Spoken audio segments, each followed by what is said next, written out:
الشريط الايه؟ الحركي. تمام؟ هبدا اروح لمين؟ للمخيخ، هيساعد على التناسق الحركي لاعضاء مين؟ النطق.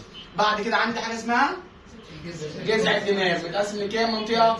3 مناطق، سواء كان الدماغ الاوسط والمتوسط والقنطره والجسم والحبل الايه؟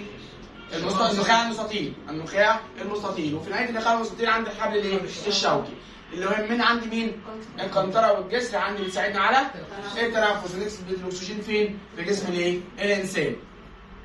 طيب بعد كده عندي مجموعه منين؟ من الاعصاب اللي بتشترك في عمليه الايه؟ الكلام. عندي العصب السابع او عصب الايه؟ الوجه، مسؤول عن تعبيرات الوجه وتنتهي الايه؟ اللسان. بعد كده عندي حاجه اسمها العصب التاسع اللي هو اللسان البلعوم، اللي هو واخد التلت اللسان الاخير مع البلعوم. وعندي حاجه اسمها العصب الايه؟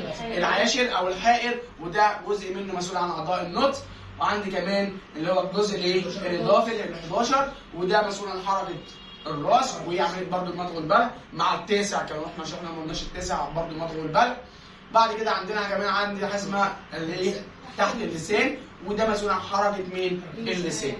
خلاص كده؟ يبقى احنا كده ادينا فكره كلها عن اللي احنا ايه؟